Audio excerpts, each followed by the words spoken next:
Mahendra Singh cricket में था, इसलिए वो बैनर्जी सर के साथ जुड़ा हुआ था वो हमेशा। जब वो पाकिस्तान जीत कर एक बार आया था तो स्कूल में आया, बोले अरे भाई तुम्हारा याद है मेरा क्लास? बोले सर आपने हमको हमेशा 8 मॉनिटर बनाते थे, याद है? कि आज से 50 साल पहले जो हम रांची झारखंड देखे हैं वो ही रूप हम कोशिश करते हैं झारखंड में, वही शाश्वत है।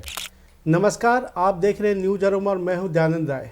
आज की गुफ्तगू में हमारे साथ हैं झारखंड और देश के ख्यातिलब्ध कलाकार हरेन ठाकुर। हरेन ठाकुर जी की खासियत ये है कि वो कला में मध्यम रंगों का इस्तेमाल करते हैं और उनकी कला में एक ख़ास किस्म की गंभीरता है। तो आज हम सर से बात करते हैं। सर, ये जो आपके भीतर का जो कलाकार है वो कैसे उभरा, पहले तो हम यही जानना चाहेंगे। मेरा नज़र से बात है कि कला हर व्यक्ति में ये इनबिल्ट होते रहता है, क्योंकि जन्म का बाद ही कुछ ना कुछ एक ऊपर वाले कुछ कला, कुछ मतलब जो क्रिएटिविटी का जो हम लोग बोलते हैं, जो जिसको बोलते हैं सोर्स, वो ले करके जन्म लेते हैं इस धरती में।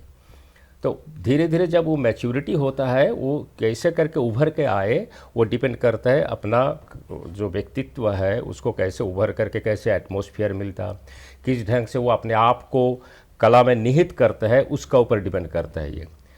तो ये ज़रूर हमारे घर में, जैसा मेरा घर पुरुलिया में थे, वेस्ट बंगाल का वेरी क्लोज टू रांची। तो पुरुलिया में हम लोग 7 भाई थे, 4 बहन थे, इतना बड़े जॉइंट परिवार में। और मेरा पिताजी भी थे पोस्टल डिपार्टमेंट में थे। सो ये चीज़ बेसिकली मेरा घराना था म्यूज़िक घराना, विष्णुपुर घराना हमारे पुराने घराना से आते हैं हम लोग। लेकिन म्यूज़िक घराना से हम ये कला मतलब विजुअल आर्ट, ये घराना में जब मेरा ब्रेक काइंड ऑफ ब्रेक बोल सकते हैं हम, जो मेरा आया, ज़रूर हमारे भीतर में कुछ था बचपन से ही। ये हम जब पुरुलिया में स्कूल में पढ़ते थे, विक्टोरिया स्कूल है उसमें पढ़ते थे, उस समय से छोटे उम्र में से ना, मेरा पता नहीं जो किताब का रंगीन चित्र आता था, जैसे राम किंकर वेज, नंदलाल बोस, जामिनी रॉय, इस सब का चित्र आता था, मतलब जो एनुअल मैगज़ीन होता है, उस मैगज़ीन घर में जब वो मैगज़ीन सब सब्सक्राइब होता था उस समय हम देखते थे। देखकर उस चित्र को देख करके हम उसको कॉपी करते थे। बड़ा अच्छा लगता था उसका कलर देख करके, उसका फॉर्म देख करके के, जो टैगोर का पेंटिंग आता था उसमें करके हम चुपके से कॉपी करते थे वो बचपन में, पढ़ाई छोड़ करके। तो मेरा माँ ने उसमें नज़र करते थे, अरे ये पढ़ाई से ज़्यादा पेंटिंग ये सब करने लगता है। डांट भी मिलता था बहुत, पहले पढ़ाई करो, पहले पास करना है, उसके बाद ये सब चीज़ करके। लेकिन हम मतलब क्या, माँ जब देखते नहीं थे उस समय हम छुप छुप कर इसको करते थे प्रैक्टिस, बड़ा मन में होता था, अच्छा लगता था। और उस समय आर्ट कॉलेज का बारे कुछ आइडिया भी नहीं था मेरा, क्या आर्ट कॉलेज होता है, क्या इसका पढ़ाई भी होता था, वो वेरी कैजुअली हम करते थे। उसका बाद हमारे मोहल्ला में एक दुर्गा प्रतिमा, कोई एक कलाकार थे जो पटुआ जिसको बोलते हैं हम लोग, गांव का जो पटुआ प्रतिमा जो बनाता है, वो चीज़ हम करते थे। वो थोड़ा घर का बगल में मंदिर था उसमें बनाते थे। वो चीज़ हम देखते रहते थे हमेशा, कैसे करके वो खड़ जो होता है ना, जो इसको बोलता है पुआल, पुआल से पहले स्ट्रक्चर बनाता है, धीरे धीरे उसका मिट्टी लेप होता है, मिट्टी लेप के बाद सेकंड मिट्टी लेप देते हैं, उसका बाद रंग होता है, उसका बाद चक्षुदान, कलर, ये धीरे धीरे हम ना ऑब्जर्व करते थे। पता नहीं हमको धीरे धीरे उस चीज़ को अट्रैक्ट करने लगा, अरे कितना एक जड़ पदार्थों को किस ढंग से रूप दे रहा है, कितना सुंदर एक माँ दुर्गा का जो रूप सामने उभर के आ जाता था, अंतिम तक हम देखते थे। ये देख करके धीरे धीरे वो चीज़ भीतर में आने लगा। वो देख करके हम अपना घर में सरस्वती पूजा का समय में कहीं से मिट्टी जुगाड़ करके मैं और मेरा छोटा भाई मिल करके दोपहर को, माँ घर में सब सो जाते थे, उस समय छुप करके बाहर में जाकर कहीं बनाते थे, करके वो मूर्ति बना करके सरस्वती पूजा में पूजा भी करते थे। पूजा वाला तो घर वाले का बात है, घर में देखते मूर्ति बना दिया तब तो पूजा करना ही पड़ेगा, डांट भी मिलता था बहुत कुछ। लेकिन हम पता नहीं ये नशा जैसा था हमारा, कुछ ना कुछ हम बनाते थे, इसमें ड्राइंग करते थे इसमें ज़्यादा। लेकिन पास करने के लिए तो पढ़ाई करना ही पड़ता था। तो वो हो गया, वो बचपन से ये चीज़ मेरे भीतर में आ गया करके। मेरा जो बड़े भैया थे बुद्धदेव ठाकुर, उन्होंने ये सब देखा, देख करके वॉच किया जे कि उस समय मेरा पिताजी का देहांत हो गया था। तब मेरा बड़ा भैया को ऊपर रिस्पॉन्सिबिलिटी आया पूरा इतना बड़ा मतलब मैनेजमेंट करने को लिए घर को। तो उन्होंने देखा जा रही इसको लगता है जो पढ़ाई से ज़्यादा इसमें ध्यान है, तो उन्होंने हायर सेकेंडरी पास होने का बाद पता नहीं भीतर भी हमको बताया भी नहीं, वो शांति निकेतन में ये कर दिया, मतलब अप्लाई कर दिया। हम मुझे पता नहीं, तब जब कॉल आया शांति निकेतन से जो आर्ट कॉलेज में कला भवन, तो बोले चलो तुमको फलाना दिन में है इंटरव्यू है, तुमको हम लोग चलेंगे। उन्होंने हम लोग को ले करके ले गए शांति निकेतन कला भवन। एडमिशन हम ड्राइंग भी कर किए कि कोई हल्का फुल्का ड्राइंग जब आता था शेडिंग कर दिए, करने के बाद फर्स्ट लिस्ट में मेरा नाम भी आ गया। तो ये शुरुआत जो हुआ वो बेसिक मेरा क्या बोले भीतर में कुछ तो था ज़रूर।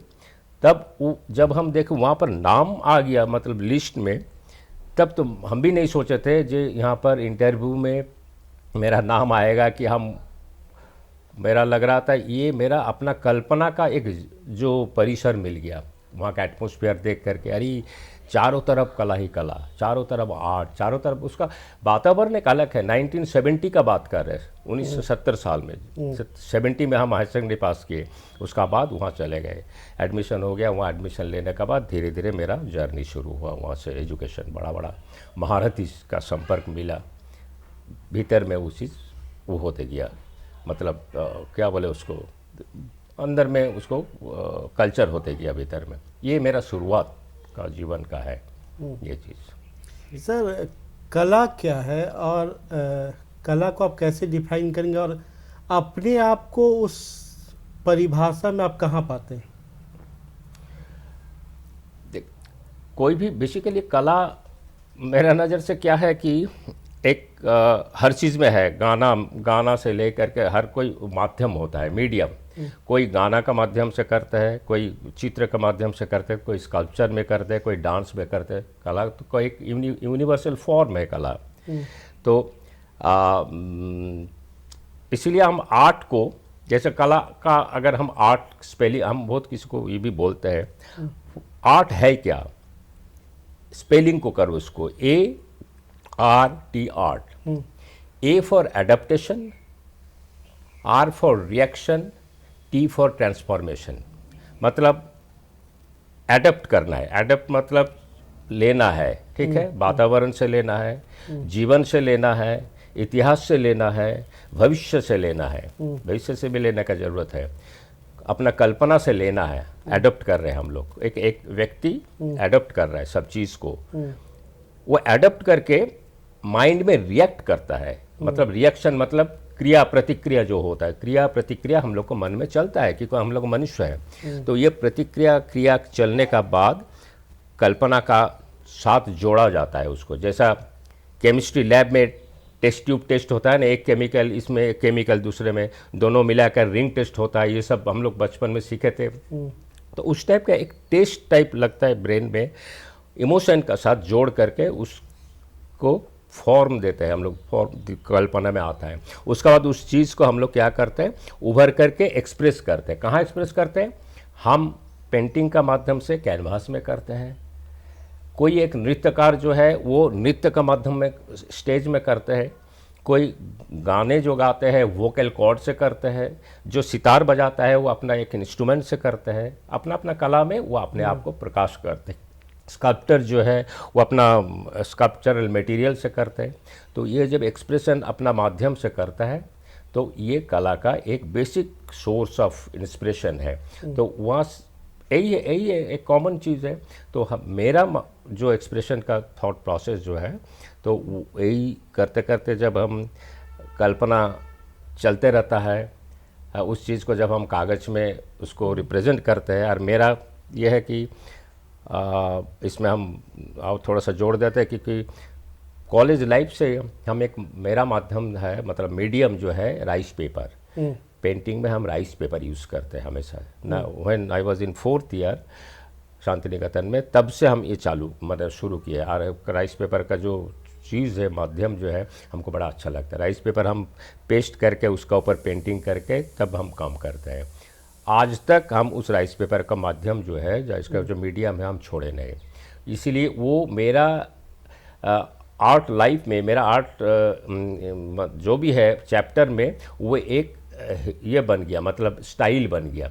सब कोई जानते हैं जो हरेन ठाकुर का काम में राइस पेपर जरूर रहेगा। राइस पेपर का माध्यम से इनका काम होता है। बाकी यहाँ पर बहुत कम आदमी काम करता है पूरा इंडिया में जो राइस पेपर को इस्तेमाल करते हैं, जो आज तक हम राइस पेपर नहीं छोड़े हैं। तो ये मेरा लिए एक, और वो राइस पेपर को हम अपने आप को बड़ा क्या बोला, अपनापन कर लिए है। Rice paper, Nepali rice paper बोलते हैं उसको। वो हाथ का बना हुआ पतला एक पेपर होता है माध्यम, वो पेपर बिना मेरा काम नहीं होता है। काम हमेशा उसी को फॉलो करते हैं, हम उसी में काम करते हैं।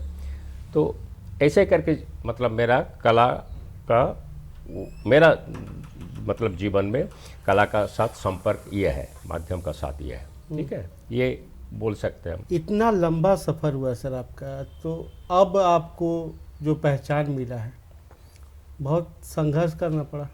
देखिए, हर जो सही कलाकार है, जो सचमुच भीतर से कला का जिसका वो है, मतलब ये दिखावट वाला कलाकार नहीं है, 2 दिन का कलाकार नहीं है, भीतर से अगर सचमुच एक कला का प्रेरणा है भीतर में, तो ये भीतर में संघर्ष चलता है, बहुत बड़ा संघर्ष चलता है। हम उस संघर्ष का बात नहीं करेंगे जो हमको स्टैब्लिश होने को लिए, हमको प्रतिष्ठा पाने के लिए क्या करना है, हम वहाँ जा रहे हैं, इधर जा रहे हैं, उधर दौड़ रहे हैं, ऐसा कोई ज़रूरत नहीं है।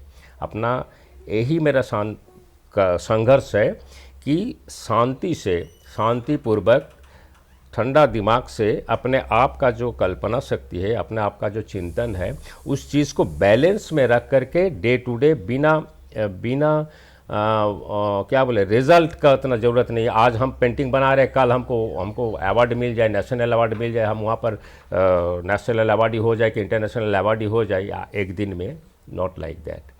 हम अपने आप जर्नी करते गए, मेरा अपना चिंतन चलते रहा। हम हर दिन पेंटिंग करते हैं। मेरा फिजिकली पेंटिंग जैसा चलता है, दिमाग में भी हमेशा पेंटिंग चलता है, मतलब क्रिएटिविटी जो चलता है। तो उस चीज़ को ठंडा दिमाग से करीब आज 50 साल इस क्षेत्र में मेरा एक्सपीरियंस रहा।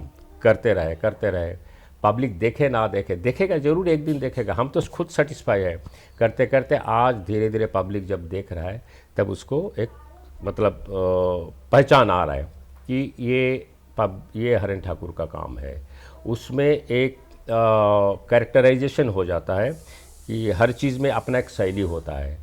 तो मेरा काम में हम खुद नहीं बोलेंगे, इतिहासकार जो है, क्रिटिक लोग जो है, ये लोग को इसमें आया जब मेरा काम देखने लगता है कि अभी वो लोग पहचान जाता है ये तो हरेन ठाकुर का काम है।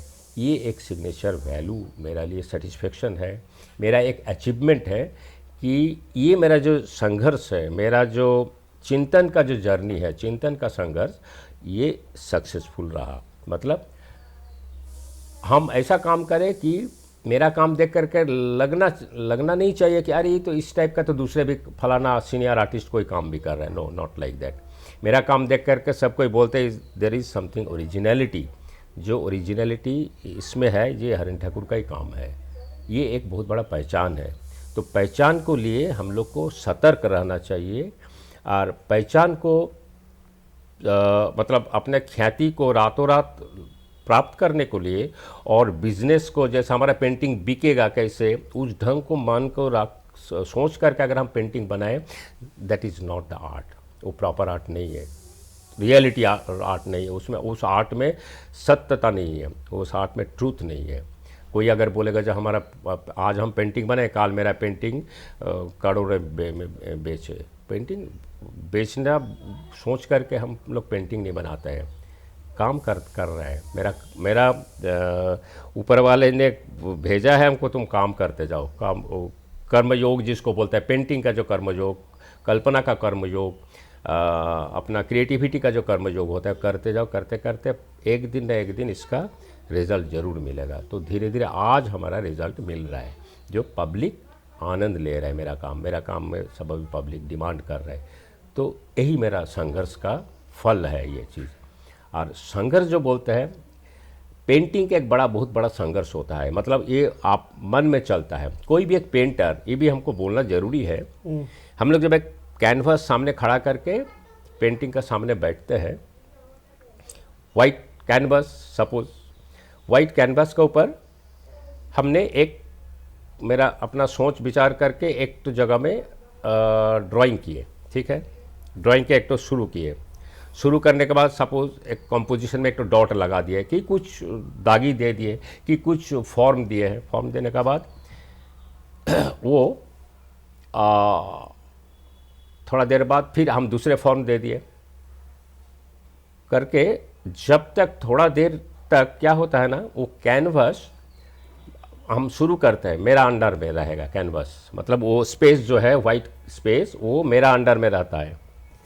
थोड़ा देर बाद वो कैनवस खड़े सामने है, हर उसका सामने मैं हूँ, तो हम कैनवस का अंडर में चले जाते हैं। कैनवस बोलते हैं अभी तुम यहाँ पर हमको कलर दिए हो, अभी तुम यहाँ पर कलर दो। कैनवस हमको गाइड करता है, अरे तुम यहाँ पर दे दिया, अभी तो स्पेस खाली है, यहाँ पर रंग दो, कि यहाँ पर फॉर्म दो। तुम वहाँ पर दे दियो, अभी यहाँ पर टेक्सचर दो।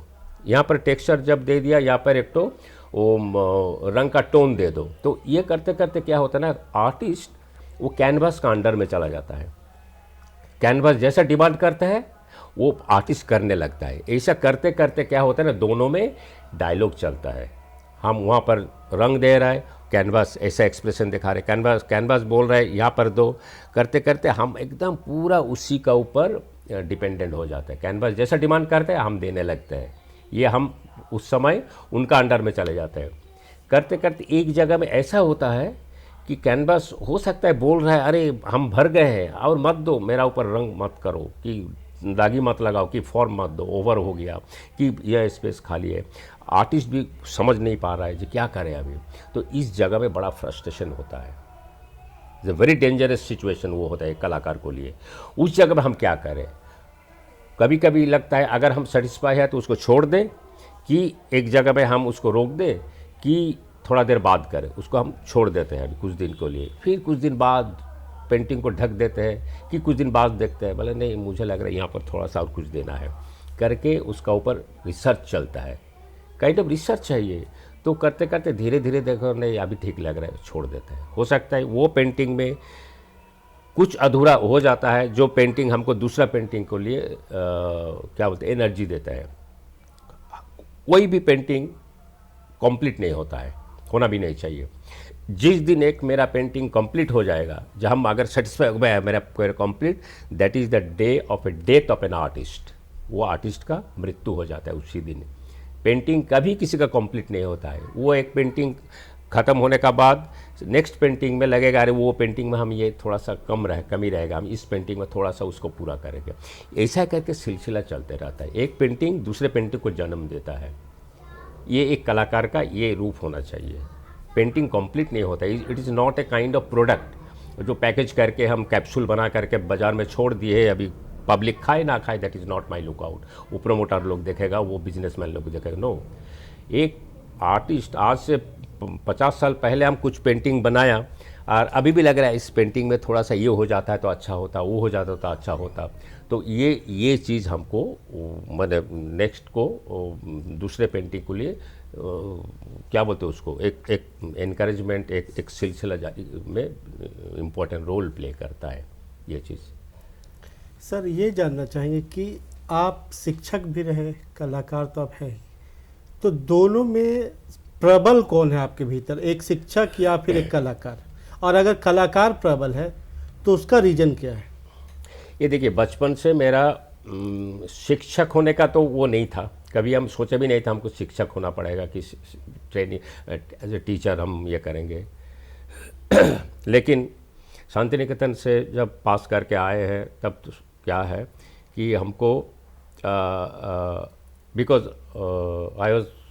आई belongs to very middle class family, तो ऐसा नहीं है कि हमको घर से इतना प्रमोट ना करे, हम फाइनेंशियल हेल्प करेंगे तुम करते जाओ, नॉट लाइक दैट। ऐसा बैकग्राउंड मेरा कभी नहीं था, एक मिडिल क्लास फैमिली में नॉर्मली।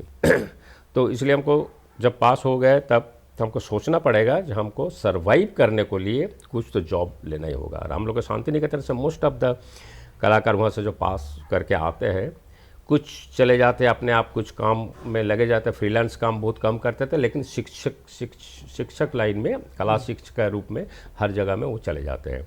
तो जब हमको ये कला शिक्षक का ये नौकरी, मतलब एज ए आर्ट टीचर्स, यहाँ पर हम जब रांची आए 1976 में, तो वो चीज़ हमको मतलब ऑप्ट करना पड़ा, लेना पड़ा, क्योंकि वो हमको एक कला को जीवित रखने के लिए, उसका जो क्या बोलते हैं उसको, हम आज पेंटिंग करेंगे उसको लिए तो हमको सामान चाहिए, उसको लिए हाँ, तो वो चीज़ को तो लिए हमको चाहिए, कौन हमको सपोर्ट करेगा। पहले वाला ज़माना तो नहीं है, राजा राजा का समय कलाकार को सपोर्ट करते थे, वो मतलब वो उनका अंडर में चला, राजमहल में कलाकार रखा जाता है, कवि रखा जाता था, ऐसा टाइप है। लेकिन ऐसा तो नहीं है ना, इवन गवर्नमेंट का भी ऐसा सिस्टम नहीं है कि एक स्टूडियो बना दिया, अपने आप काम करो, हम लोग प्रमोट करेंगे, ऐसा तो कुछ हम कल्पना का बाहर है। तो ये जूझना होता है, मतलब क्या बोले उसको, ढूंढने को लिए, सरवाइव करने को लिए, कला को सरवाइव कराने को लिए एक जॉब ऑप्ट करना पड़ा। तो ठीक है, लेकिन जॉब ऐसा नहीं है कि हम कलाकार का एजुकेशन ले करके, अगर हम दूसरे टेक्निकल लाइन मेरा नहीं था, कला शिक्षक के रूप में ज्वाइन किए, तो वो मेरा एक संपर्क रहा दोनों में, क्योंकि हम अपना कलाकार का जो क्या बोले उसको गुण है, कलाकार का जो क्वालिटी है, उस चीज़ हम स्टूडेंट को भी कोशिश की है इनबिल्ट कराने के लिए। इसलिए बहुत कोई स्टूडेंट को हम बना पाए, जो स्टूडेंट यहाँ से सब बाहर चले गए, क्योंकि यहाँ पर तो स्कोप नहीं था, कॉलेज नहीं था, कुछ नहीं है, गैलरी उस समय नहीं था, आज अभी एक दो को बन रहा है, लेकिन उस समय तो कल्पना का बाहर था, उससे सब बाहर चले गए। तो ये दोनों को जब हम शुरू किए थे कि ये होता है ना फूड, इसलिए हम सबको बोलते हैं ना, food for survival and food for thought. तो थॉट प्रोसेस को, मेरा अपना थॉट जो है मतलब फूड को लिए सर्विस करना पड़ा, और अपना ग्रे मैटर को स्टेबिलिटी रखने को लिए, अपना क्रिएटिविटी को स्टेबल रखने को लिए फूड फॉर थॉट को भी एक साथ हम जोड़ते गए। हर दिन हम नौकरी का बाद, स्कूल छुट्टी का बाद हम पेंटिंग करते थे घर में, वो मेरा एक ईजल रेडी रहता। तो लेकिन उसमें से मेरा टीचिंग अलग है, टीचिंग का जो प्रोसेस है, टीचिंग का जो कार्यक्रम है, वो हम अपने आप कलाकार का जो क्रिएटिविटी है उसमें हम जोड़े नहीं इसको। ये मेरा एक अलग दुनिया है, इस दुनिया का ऊपर ज़्यादा चिंतन मेरा था, अभी तक है, हमेशा रहा। और वो जो है वो तो हम लोग का एक क्या बोले स्वभाव है। शांति निकेतन का जो भी है ना, वो पता नहीं एक शिक्षा देने का एक अलग तरीका बन जाता है वो चीज़, क्योंकि हमारे टीचर मास्टर मशाई जो थे उस समय, Nandlal Bose, he was a eminent teacher इन कला जगत के शिल्पाचार्य बोलते थे उनको। तो नंदलाल बोस जी का यही चीज़ उनका भी आइडियोलॉजी था कि तुम जो अपने आप सोच रहे हो, विचार कर रहे हो, वो भी और एक दूसरे को भी थोड़ा सा शिक्षा दे दो, तब ना वो गुरुकुल उस टाइम का चलते आ रहा है। टैगोर का भी उसीलिए बड़ा बड़ा पंडित लोग को, बाहर इंटरनेशनल लेवल लोग का पंडित को शांति निकेतन से आकर बैठा दिया था ये एजुकेशन देने को लिए।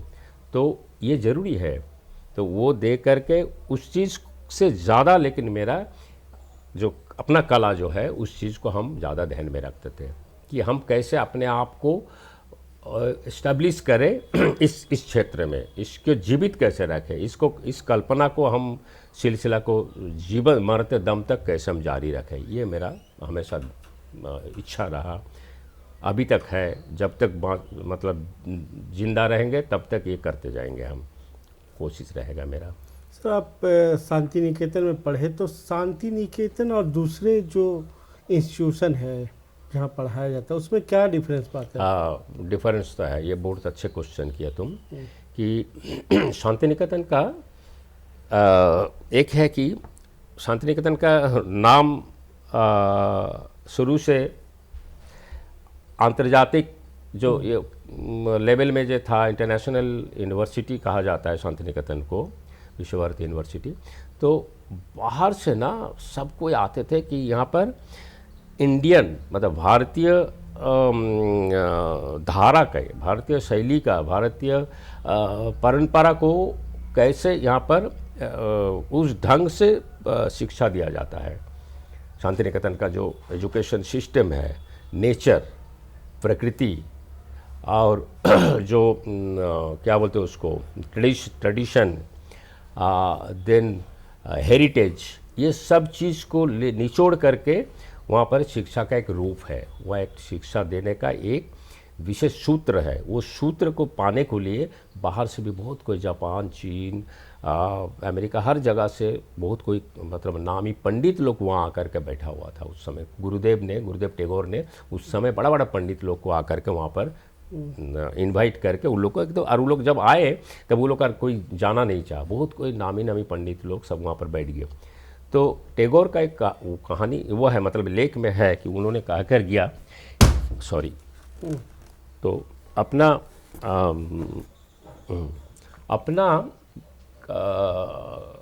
घर का, आप जहाँ बिलोंग करते रहते हैं, घर का चारों दीवार का, पूर्व, पश्चिम, उत्तर, दक्षिण का दीवार में जो खिड़की है, जो झरोका है, विंडो है, उसको खोल के रखो।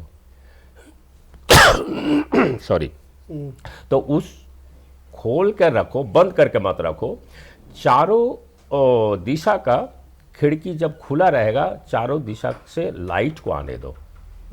लाइट, उस लाइट को आप एब्जॉर्ब करो, ग्रहण करो, और अपना लाइट को उस लाइट में जोड़ करके अपना नया लाइट तैयार करो। मतलब नया एक ये करो, मतलब क्या बोले, आलोकित करके जिसको बोलते हैं हम लोग, उस आलो को चारों खिड़की से आलो लेकर के, आलो मतलब लाइट लेकर के, अपना लाइट जोड़ करके उसमें उस चीज़ को अपनापन एक्टो तैयार करो। ये कितना बड़ा चीज़ बोल कर गया। That was Shanti Niketan. पूर्व, पश्चिम, उत्तर, दक्षिण हर दिशा का लाइट वहाँ पर आते हैं, मतलब शांति निकेतन का वो है खुला। इसलिए बोलते हैं तुम जो घर में बैठो चारों दिशा का खिड़की खोल के रखो, खिड़की से लाइट लो। उसका सिंबॉलिक वो है, उसका मतलब यही है कि उस लाइट को तुम एब्जॉर्ब करो, एब्जॉर्ब करके देन अपना भी तो एक लाइट होता है ना, उस लाइट को तुम जोड़ो उसका साथ करके अपने आप तैयार करो एक तो। That is India, that is मतलब यूनिवर्सल। शांति निकेतन का वही चीज़ है, यूनिवर्सल। हर दिशा का उसमें जोड़ा गया है। कहाँ कहाँ से पंडित लोग को लाया गया, फोक से लेकर के ट्रेडिशनल, क्लासिकल, एवरीथिंग, सब स्टेट का मतलब कल्चर वहाँ पर बिलोंग करता है सब कोई।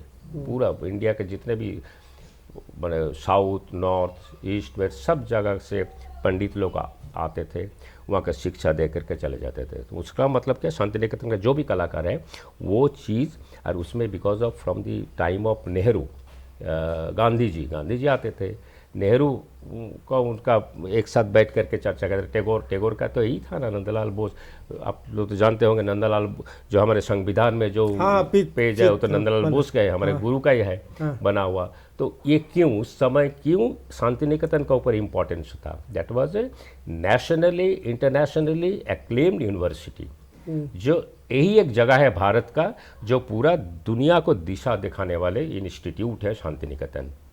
उसी जगह में जो हम लोग कितना धन्य है कि उसी जगह से शिक्षा प्राप्त हुआ हमारा। तो ये बहुत बड़ा मतलब गर्व का विषय है।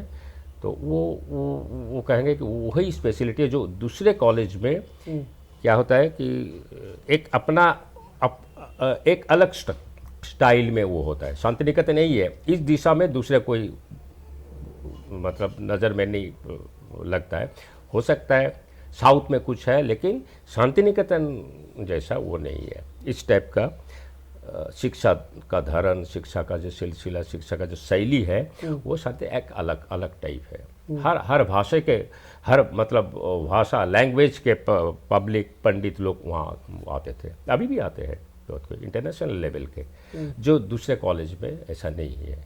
जब कोई बच्चा आपसे सीखने आता है या स्कूल में भी पढ़ाते थे, तो आप ये कैसे जज करते थे कि उसके भीतर के कलाकार है जिसको ट्रांसफॉर्म किया जा सकता है, जिसको और मांझा जा सकता है, ये कैसे तय करते थे? नहीं, जबरदस्ती ट्रांसफॉर्म नहीं होता है। हाँ। ये कला पता चल जाता है कैसे? ये हमको तो बहुत पता चला। जैसे देखिए, सीधे बात एक एग्जांपल दे रहे हैं। हम जब स्कूल में पढ़ाते थे क्लास 6-7 में, तो ये हमारे जो बहुत एमिनेंट अभी क्रिकेट प्लेयर जो धोनी है, महेंद्र सिंह धोनी है। महेंद्र सिंह, तो महेंद्र भी आते थे हमारे क्लास में बैठते थे। ठीक है, वो भी हमारा क्लास वो ज़मीन में होता था, मतलब ज़मीन में दरी बिछा करके उसमें सब बैठते थे बच्चे। मेरा शांति निकेतन स्टाइल में हम क्लास लेते थे। बाहर में चले जाते थे, पेड़ का नीचे बैठाते थे। यहाँ पर एक वो है, मतलब JBM शामली में मेरा एक ये ट्रेंड हम चालू किए थे। मिट्टी का काम, पेंटिंग का काम सब करते थे। तो उसमें कुछ कुछ बच्चे जो है वो आर्ट में इंटरेस्ट था, वो उनका कॉपी देख करके, उनका इंटरेस्ट देख करके वो लोग हमेशा आकर के हमको काम दिखाता था। ठीक है, जो भी हम काम कराते थे कुछ करके ना वो हमसे सट जाता था, लेकिन महेंद्र सिंह धोनी हमसे सटा नहीं था। बिकॉज वो जो सट गया हमसे, मतलब हो ना, डेली काम कर रहे, कुछ ना कुछ दिखा रहे, बहुत कुछ ऐसा है जो दिखा करके, तब उसका लाइन देख करके, उसका सिंसियरिटी देख करके हम लग रहा है इसमें होगा। कभी कभी हम उसको माँ बाप से संपर्क करते थे, अरे इनको थोड़ा सा इस लाइन में डेवलप किया जाए। तो अगर आपका पता नहीं क्या है, या कमेकॉन का वो है ना, डॉक्टर इंजीनियर बनाना एक तो सबसे बड़ा मेन मुद्दा था हमेशा मेरा। बहुत नहीं ये सब 8 लाइन पढ़ा करके आओगे, इसमें कुछ रोटी रोजी नहीं है सर, छोड़ दीजिए इसको, मत ये कीजिए। ये भी बहुत हम देखे, इतना सालों से देखे, ये डॉक्टर बनेगा कि इंजीनियर बनेगा, इसका पापा इंजीनियर है, तो छोड़िए क्या करेंगे हम। लेकिन कुछ कुछ जैसा है, सीरियसली बहुत कुछ है जो उसको मेरा ऊपर छोड़ दिया, सर आप ही देखिए इसको, बिकॉज ऐसा है। बहुत कोई ऐसा भी है जो आज बहुत फेमस डॉक्टर है अमेरिका में, but he was very good in painting and drawing, very good, and बहुत एंड तक हमसे आर्ट ड्राइंग सब सीखा। तो महेंद्र सिंह क्रिकेट में था, इसलिए वो बैनर्जी सर का साथ जुड़ा हुआ था वो हमेशा। यार हम करते थे महेंद्र सिंह, याद आ गया वो स्टोरी। जब वो पाकिस्तान जीत कर एक बार आया था तो स्कूल में आया, बोले अरे भाई तुम्हारा याद है मेरा क्लास? बोले सर आपने हमको हमेशा आर्ट मॉनिटर बनाते थे, याद है? क्योंकि हम क्या करते, आर्ट मॉनिटर एक बना देते थे हर ईयर में, जो नया बच्चे आते थे। और जो थोड़ा सा ना देखने में लंबा चौड़ा होता है उसको हम आर्ट मॉनिटर, कि ये क्लास कंट्रोल कर पाएगा, तो वही को हम आर्ट मॉनिटर हमेशा बनाते थे। वो खुश होता था, वो आर्ट मॉनिटर बनने के लिए लाइक था, ठीक था, और वो चला जाता था खेलने के लिए केशव बनर्जी के साथ। तो वो अपना लाइन है, तो इसीलिए ज़बरदस्ती किसी को तो ये सब हम खींच नहीं सकते थे। लेकिन उसका बहन जो था वो जयंती का हाथ ये बहुत सुंदर था, वो हमेशा इंटरेस्ट शो करता था। उसका ड्राइंग बहुत सुंदर था, शेडिंग वुडिंग बहुत अच्छा था उसको, अभी भी याद है हमको जयंती का। तो एनीवे, तो ऐसा बहुत से स्टूडेंट लोग का जो काम देख करके हम पता लग जाता था। इसीलिए हम उसको बोले अरे तुम्हारा पापा को एक दिन बोलो, तो हम थोड़ा सा पापा को बोलना पड़ेगा, तो नहीं तो क्या पापा, नहीं तो वही डॉक्टर इंजीनियर, यही सब जो कॉमन लाइन है उसी में धक्का लेगा। बेटा को, उसको अगर इंटरेस्ट नहीं होगा तब भी जोर जबरदस्ती करेगा। इसीलिए ना घर का ना घाट का हो जाता है, यही होता है। बहुत कोई अभी भी जो इस लाइन में गया है सबको याद करते हैं। ये बताइए सर कि आप हमेशा से कलाकार ही बनना चाहते थे या फिर कुछ और था आपका शुरुआती दिनों में? नहीं, कलाकार बनना कर लिए तो मेरा कल्पना सपना भी देखते थे इस, अगर शांति निकेतन जैसे उस टाइप का मिले कि इसी क्षेत्र अगर कुछ करे तो इसी क्षेत्र में रहे हम।